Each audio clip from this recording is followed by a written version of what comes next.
Hey, what's up, everyone? Sam Shaw here, founder of Wall Street Mastermind. Really excited to be back today with another client interview for you guys. Today, I have William on with us, and I'm really excited because William is a sophomore that we've been working with for just under 2 months. And, he started in early February of sophomore year, which is actually after recruiting had already started. And then we're recording this as of the end of March of sophomore year. And he recently was able to secure his junior summer internship offer for summer 2026.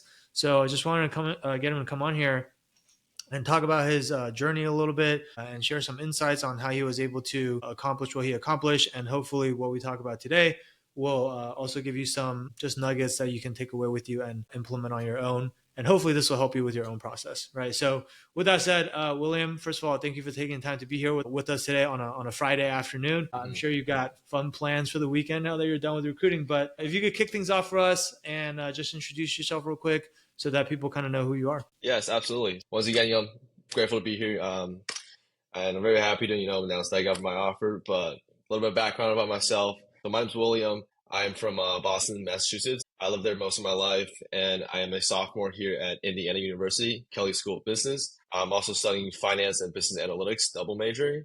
And a little bit about my journey, discovering investment banking. Wasn't really sure about going into investment banking up until the start of 2025, which is really, when the applications have already opened for a lot of the elite boutique banks. Prior to that, I was, participating in a lot of case competitions and just really just exploring all the different career paths in finance. What really got me kind of started in investment banking was this investment banking case competition I did this past fall. And it really kind of, going through on the whole M&A simulation deal, it really got me, excited, and I wanted to pursue it as a long-term career. Before joining Wall Street Mastermind, a little bit of work I was doing on my own was, just networking like everyone else was. There's an investment banking workshop at my school Yeah. that takes very small percentage of people. And they pretty much guarantee an offer for them Yeah. for them in investment banking. And like when I discovered it, it was like late November. They were already Yeah. done with the class, so like it was too late for me to join and sign up for anything. Kids who wanted to go into investment banking, they already knew that like beginning of the freshman year, they've been networking for a whole entire year already. And then I was really late to the game. Yeah. Yeah. So just to be clear, I'm familiar with it because we have so many students from IU. Most people who didn't get into the workshop, but also we have a few that did get in. But for Mhm. people who don't go to IU and are in other parts of the country, the investment banking workshop at IU is actually pretty famous. It's like probably the most prestigious or hardest to get into feeder club, and also like quite frankly, I think probably one of the best track records as far as Right. like school clubs go when it Yeah. comes to placing students into the top investment banks, especially considering Exactly. the fact that, I mean, there's a ton of really good clubs at schools like Hmm. Wharton and, Michigan Ross and, Columbia, like, the target schools, of course. But considering the fact that like at IU is basically a non-target school, but the kids that get into the investment banking Exactly. workshop, it's effectively like you're a target school student. Exactly. Right. Exactly that. Right. So Exactly that's like what's really amazing about that club. But I think to your point, that. and correct me if I'm wrong, basically you first have to take a class that's like Exactly. first semester of sophomore It's year, eight right? weeks long. 8 weeks long. Yep. 8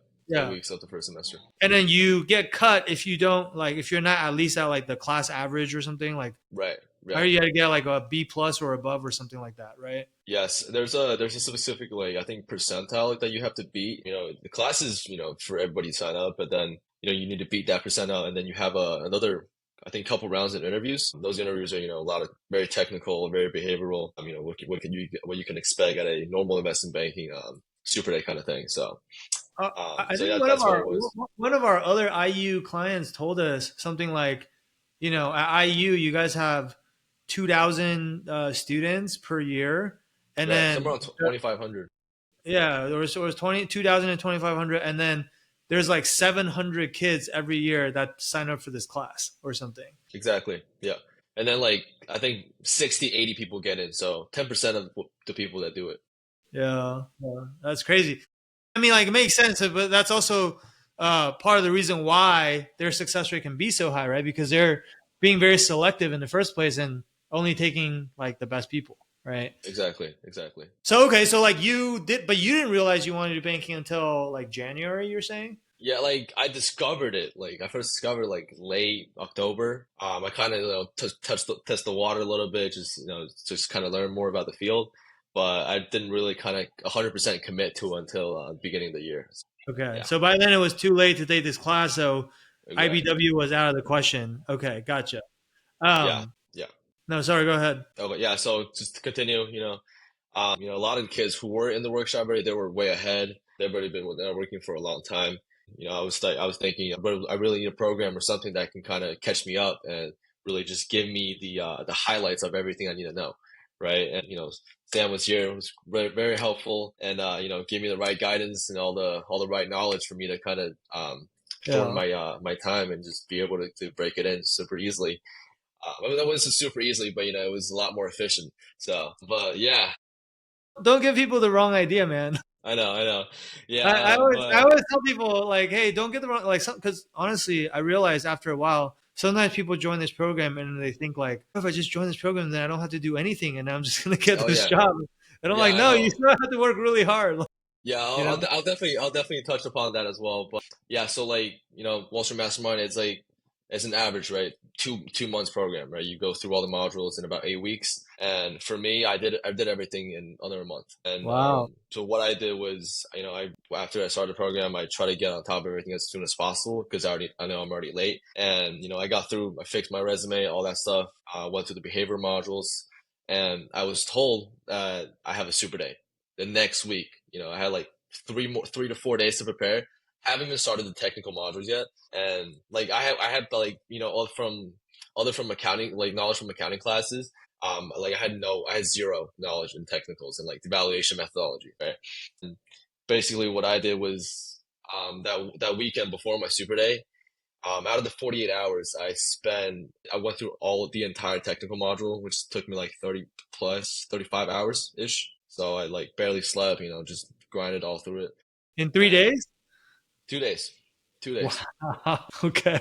So that's why I said That might it's be efficient, but it's a not record. easy. That might be a Is it? record. I think. Yeah, I think so. It's possible. Did you like watch everything on like higher playback speed too? Like, 2.0, everything oh 2.0. my god. Yeah. So, but yeah, no, I got through everything, but it was not easy. My brain was fried, and I had a test right after that as well on 2 days later. But it was low. Like I hate to like push everything up at the end, but that's just what it was, and it really came down to that. But basically, I got through all the technical modules, and the 2 days before my super day, I went through pretty much every single question on the 400 grind. Yeah. So yeah, that was another 20, 30 hours ish, I think, just actually practicing the questions after learning the fundamentals and the basics. So yeah, that's like probably the busiest I've ever been, like ever up until this point. And, I was okay doing the super day. So after that, I got the job. So that was like end to end, basically a 4 day window for you to do all of your prep, all of your technical Exactly. prep. Exactly. So you spend the first 2 days just like learning everything you need to learn using our modules, and then you spend the last 2 days testing yourself to see if you Exactly. actually understood what you learned by seeing if Exactly. you can answer the questions in the guides. Versus most people, what they're doing is they're using the guides to try to learn the concepts, and then they're like just memorizing the answers, but then they're not Exactly. really actually understanding it. Yeah. Yeah. Though, so the thing with that is I know a lot of people who do that, and like for me, I know myself, like I know how I learn. I like kind of learn in a structured way. I have to start from a very high level and then go into the actual practices. And that's why, like I was looking for learning the concepts first before actually practicing the problems and not trying not to memorize them. So yeah. Yeah, for sure. So, did you find that you were able to answer most of the questions in the 400 questions guide? Like once you went through the module, because it sounded like you just went through the modules one time. I did, yeah. It was one time. I was able to, I understood the content pretty well, so I was able to, just use my common sense, reason it out. And like some of the more complicated ones, I had to, take a couple more looks. But eventually, if I don't understand, I'll search up, and then, with the knowledge I already have, I will understand it eventually, and that's what kind of happened. Yeah. Yeah, that's interesting, man. And I guess before we go any further, because I forgot to ask you this earlier, I meant to, but Hmm.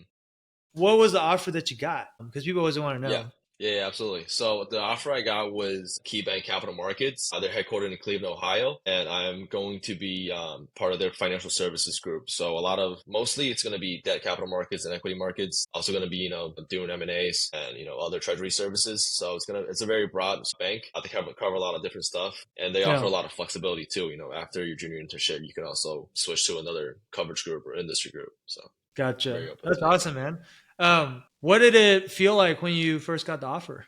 So they told me you can expect a call a week to two after the final round, and that 1 week, that like first five, I got the call 5 days later.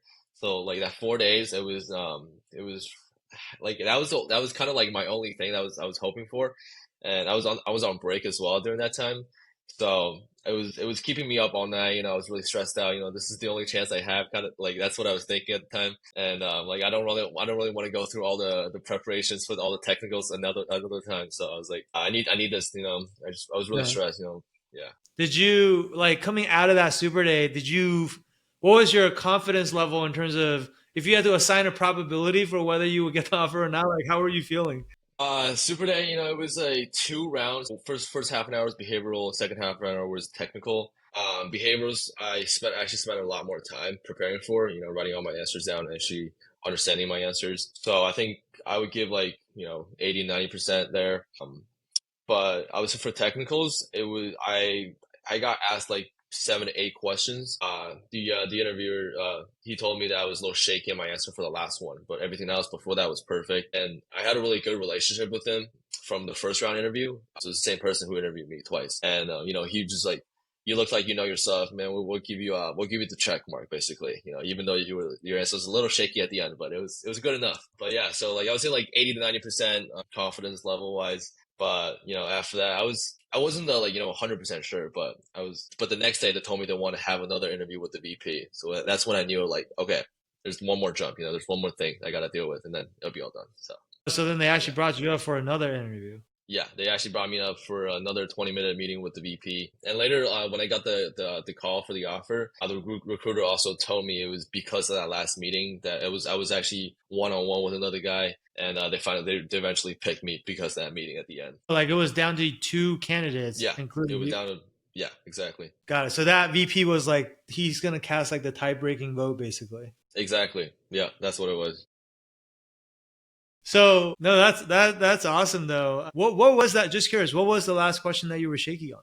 It was a pretty common question. I just wasn't really prepared on that part. But the No. question was, what type of industries would use a PE ratio over EV to EBITDA? What did Yeah, I was what like, did you what did I kind of said the opposite answer. So I feel like, PE ratios, I said like manufacturer, infrastructure, retail, but they were looking more like technology, financial services, and healthcare. Gotcha. Okay. Yeah. Interesting. Okay. Yeah. I mean, at least it wasn't like I wouldn't say that's like a super easy, question where if you got it wrong, Hmm. I would have been disappointed or something. So Yeah. that's good. I mean, I think like when you get a question wrong too in an interview, a couple Hmm. things. One, I would say three things. One is like how easy was the question or how hard was the question? Because if it's really easy, I think like you get dinged more, obviously, right? Hmm. Number two is like how well did you do on the rest of the technical interview? Because like if you got 7 out of 8 right, and then the eighth one was like a little bit iffy, like to his point, he's like you obviously still know your stuff, and then I think from there it just comes down to the other thing you said, which is like how much does the interviewer actually like you, right? And Right. I think that actually comes down to more about your behavioral interview because Exactly. if you interview well behaviorally and they like you, they're going to be more willing to cut you some slack. And it's like, okay, I'll give you the check mark anyway. But like, if they just don't like you, then you messing up on that one final question gives them enough ammo to like say, okay, we're going to eliminate this guy. Right. So it's like, Exactly. in a way, very arbitrary, right? Like you are in the like your fate is controlled by the person that you're trying to impress. But that's also why I know we mostly talked about like the technical prep, but I think like the behavioral prep is just as if not more important than your technical prep, to be honest, right? Yes, absolutely.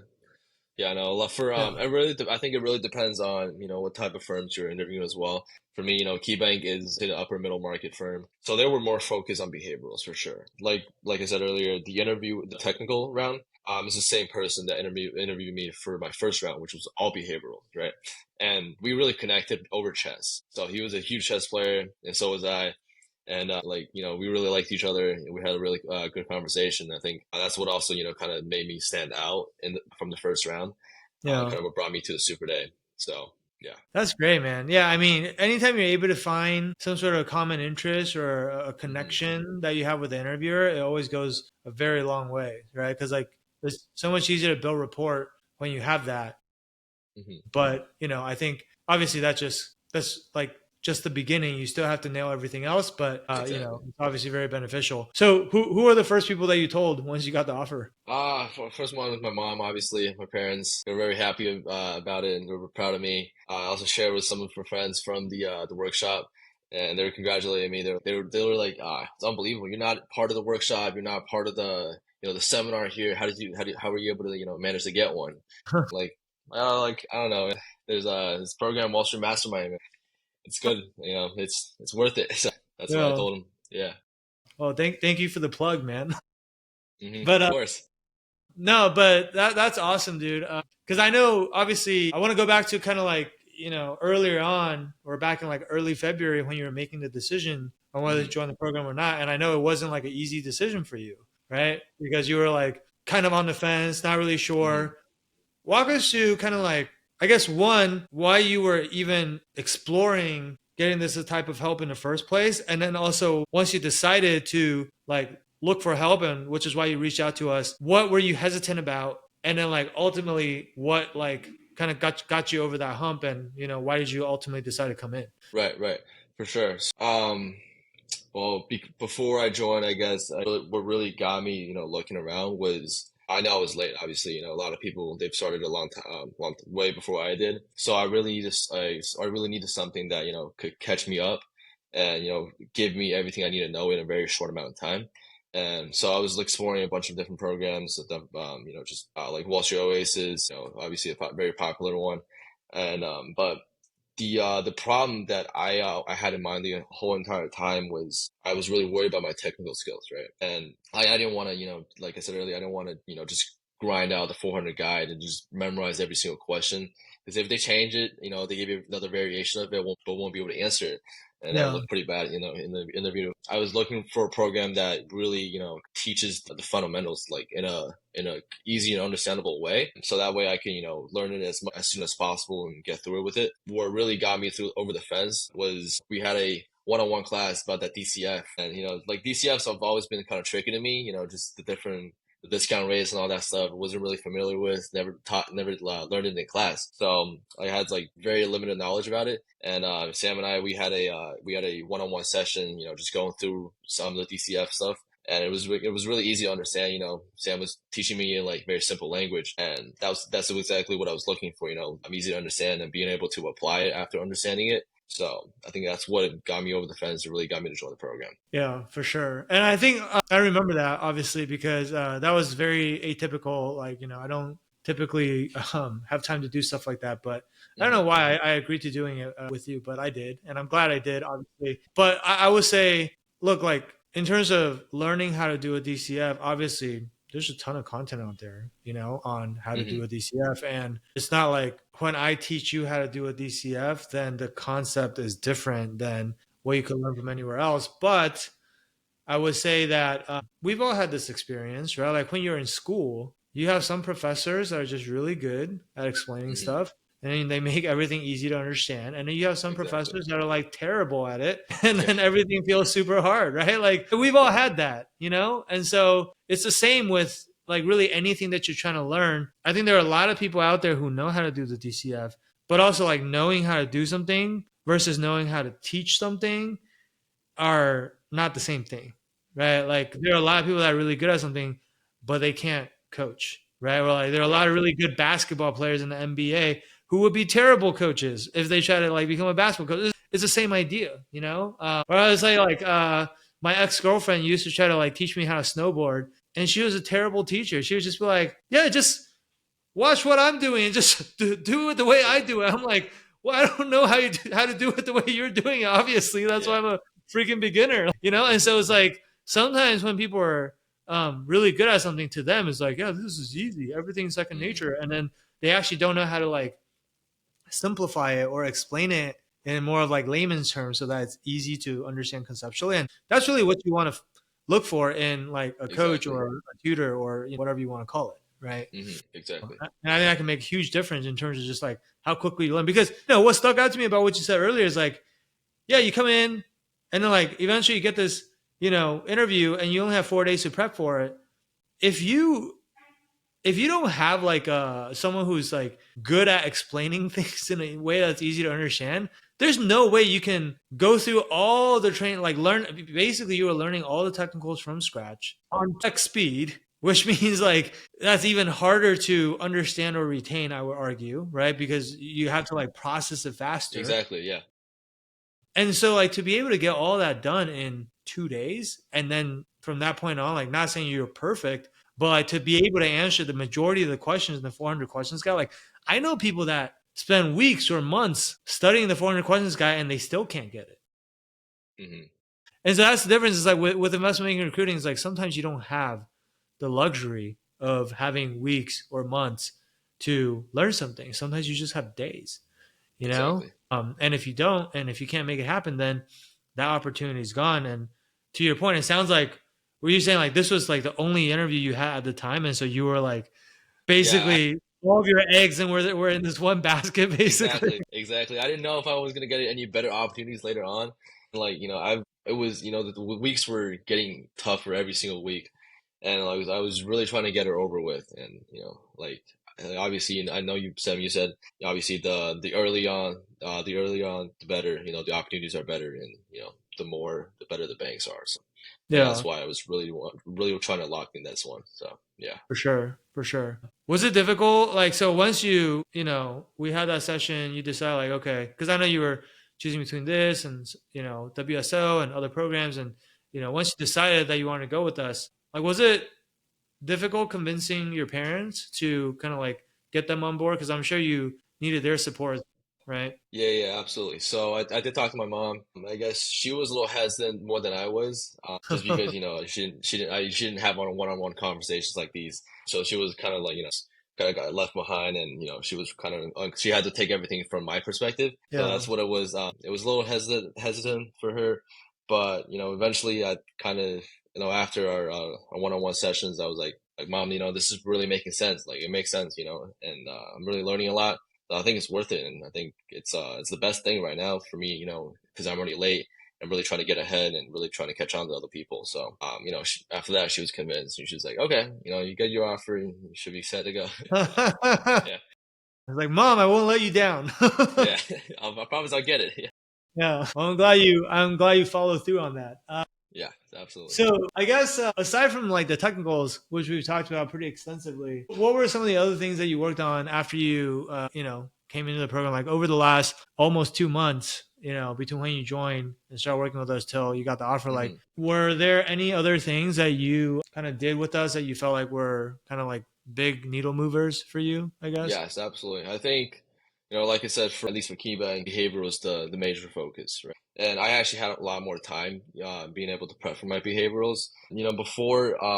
Before recruiting for investment banking, I've had a bunch of interviews from the past semester, but I couldn't convert any one of them. I never got a second round, or I think I just got ghosted, or just got rejected from off the point. And I think the problem was I was trying to just think of stuff on the spot. Like I didn't really have anything. I didn't have stories lined up. I didn't have anything prepared in the back of my head. Just being able to answer every single question.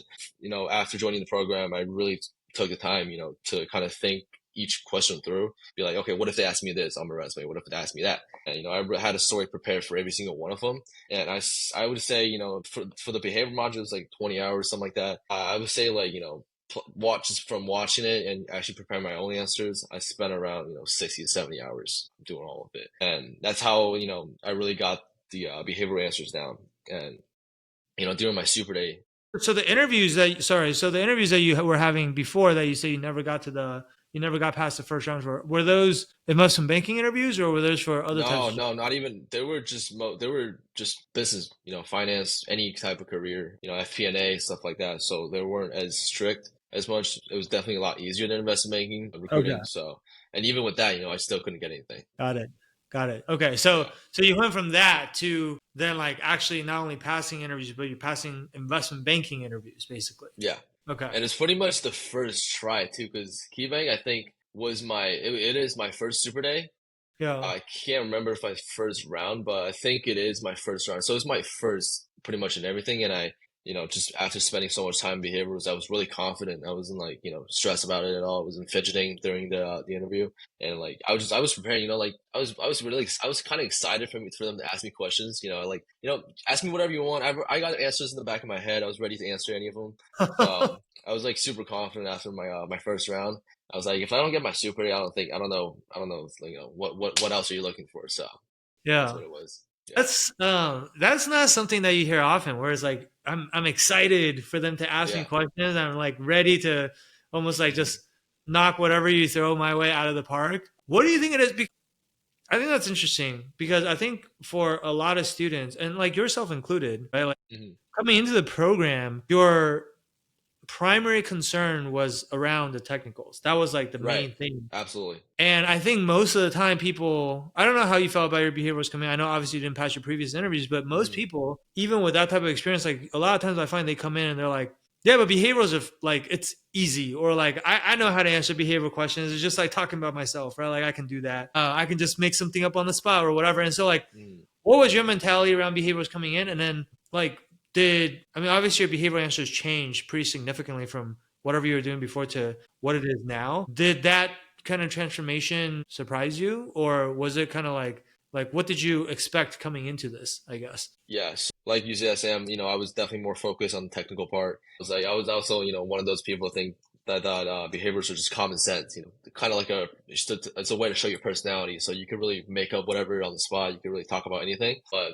I think one thing that you said, during the modules that really stood out to me was it's like not the content, but the way you deliver it. Like, your body language, your tonality, and like I had a lot of good stuff, a lot of good experience on my resume, but what I had trouble with was, actually delivering them, saying them in an effective way that kind of, sparks the recruiters interest, and like they want to know more, and they're like impressed by it. And I think from there we're really changed. Like I really changed my approach to preparing for those answers. Was, I first of all, obviously I need to get them all down, know exactly what I'm going to say. And I think from prepping, it really increased my confidence. And, I know there's a saying, when you're stressed, it's not because you don't know what to do, it's because you're underprepared. And that was the opposite case for me. I was really prepared, and I really, like, I thought everything through. So I was really confident going into those interviews. And, but yeah, no surprise, like for the surprise, I guess I would definitely say it was, at the beginning,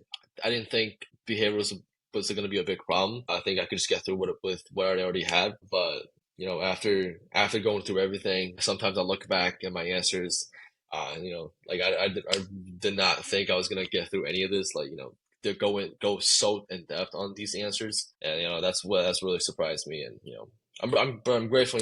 Really glad that I took the time to do it, and I think that's what made the biggest difference. Not the technical part. That's just like a check mark.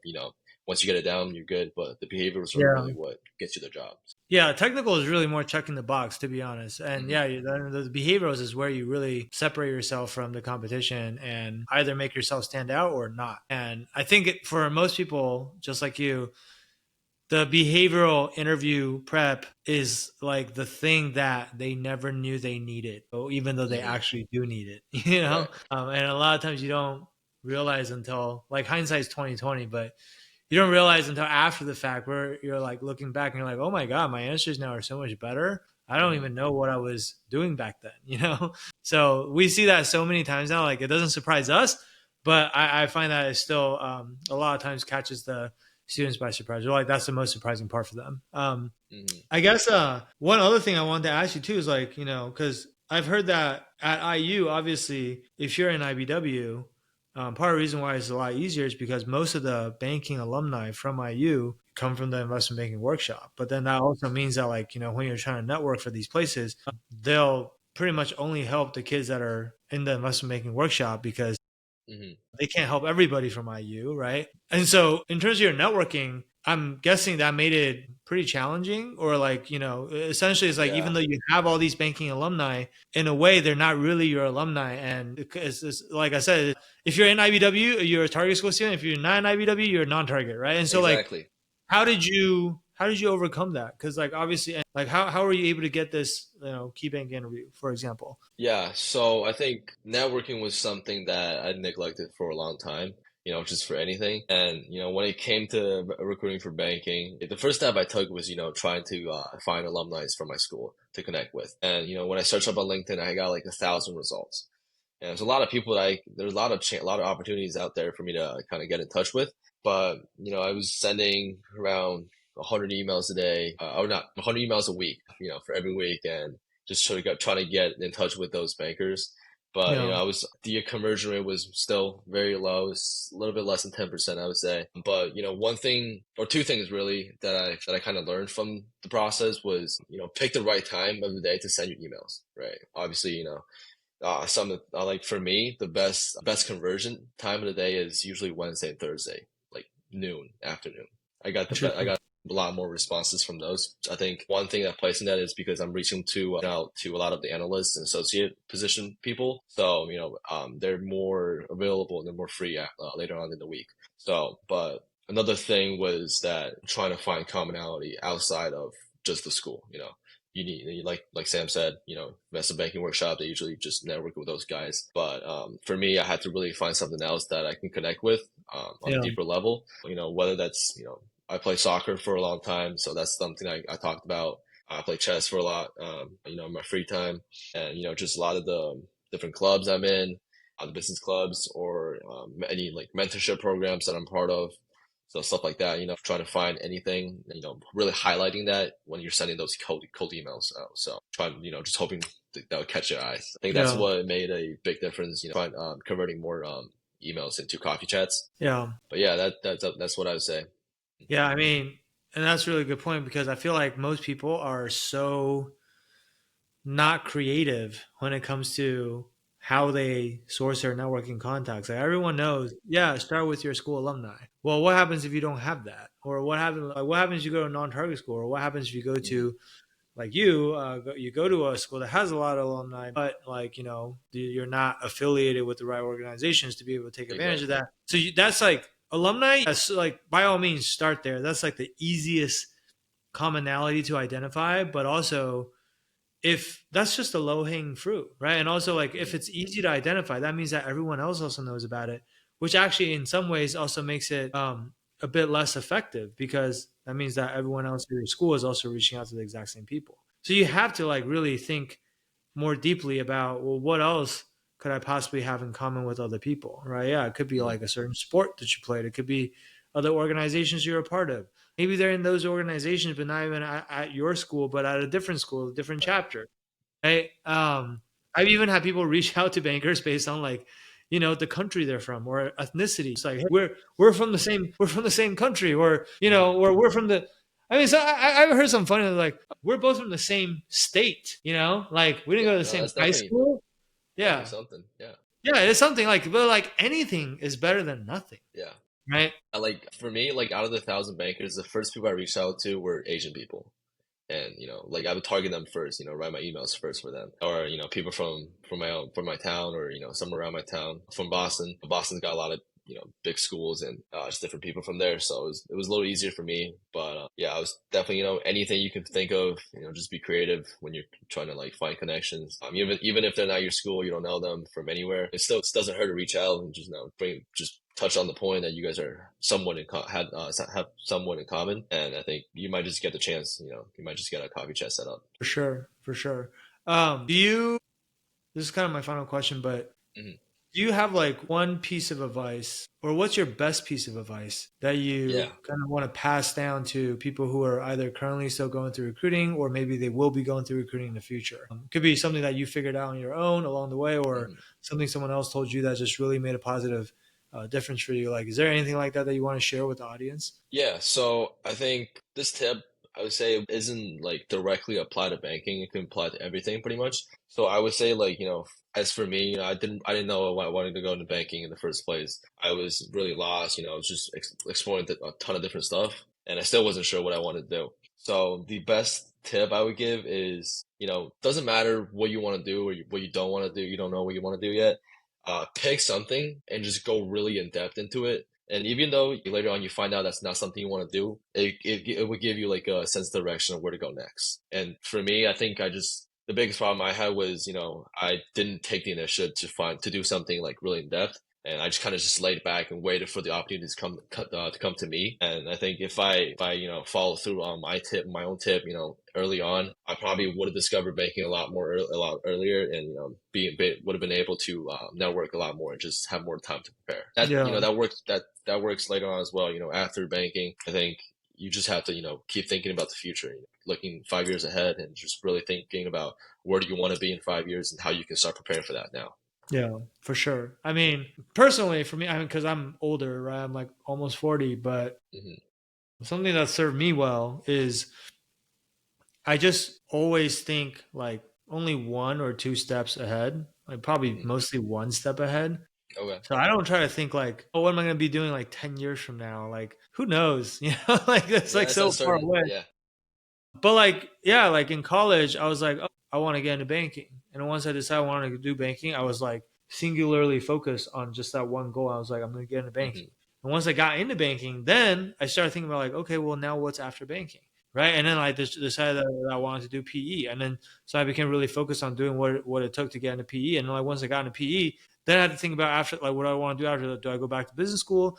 Do I stay in PE? Do I, leave PE and go do something else? And then obviously that's how I ended up in tech, but like it's always just been one step ahead. And I find that, especially with career stuff, usually like if you're just thinking, what's one step ahead, like what's my next best move, Hmm. typically that's good enough, Yeah, right? But you do have to absolutely. think about it, and you do have to, usually, regardless of what that move is for you that you want to Hmm. make, like, there's probably a good amount of preparation work and lead time that's required for you to actually become successful at it. And so, like, the Hmm. sooner you start thinking about it, the sooner you can start putting in the work that's necessary, which also makes it then more likely that you actually be able to achieve your goals, right?